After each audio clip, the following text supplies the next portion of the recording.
Monday postpartum. So weird. It's completely empty now. We're doing fine. Baby girl is sleeping. With everything that happened yesterday and the hemorrhage and everything, the pushing, my entire face was swelled up so bad. When I called my sister to finally show them the baby and everything, like my sister kept making fun of me, like how the way that I looked. I couldn't even open my eyes. I mean, it was so bad. My whole forehead felt so much pressure. So I've been trying to like gouache on my face. I'm gonna do it again.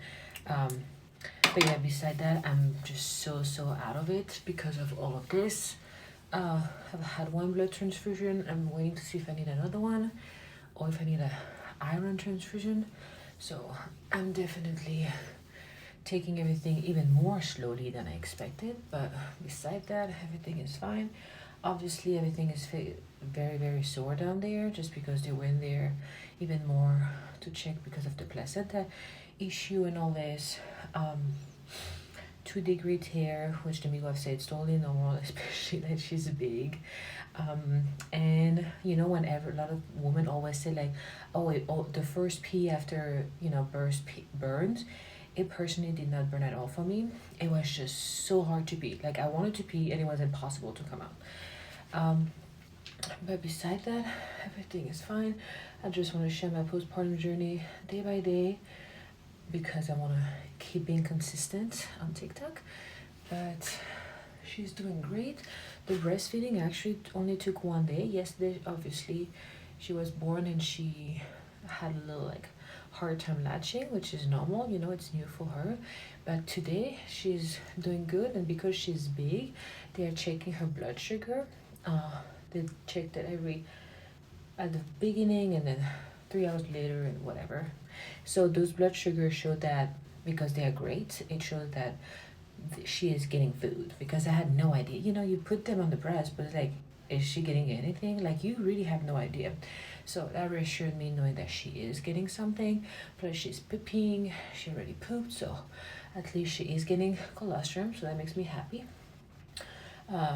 So we're waiting to see if I need to stay one more night, and waiting for her 24-hour test to see if she needs to stay one more night, just because of like the pushing for so long and the bruise on the back of her head. The nurse practitioner says she might have a higher level of bilirubin, so she will have to stay overnight just to be under the blue light. So we'll find out tonight.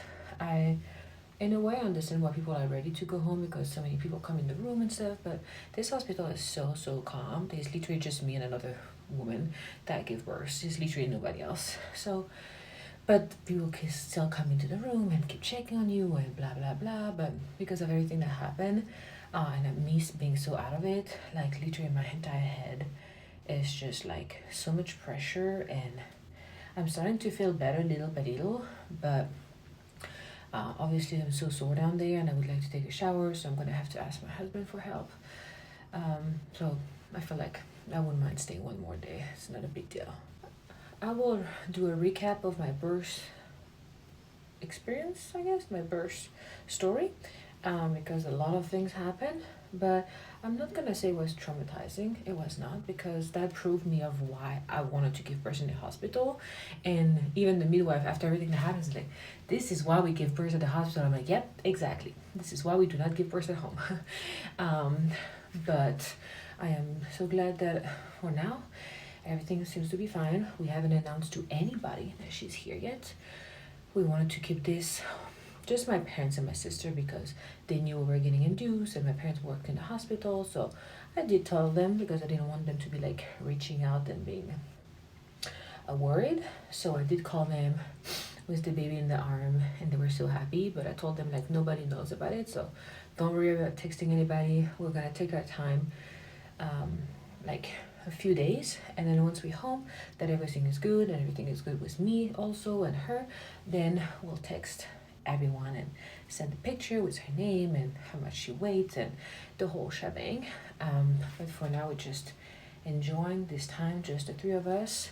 And I highly recommend doing that for everyone, because people that have people visiting them in the birth at the hospital. Like, are you insane? Are you seriously freaking insane? Like, I'm in diaper, I'm so uncomfortable, I can't sit, it hurts, walking is so hard, you're barely sleeping. Are you serious right now? You're really having visitor at the hospital? Nope.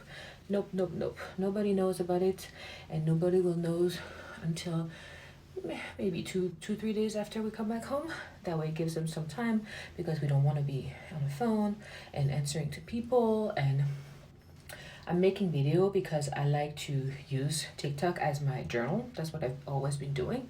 But I'm not posting anything, I'm not editing, I'm not on social media. But I will start posting all of those next week and start sharing my postpartum journey.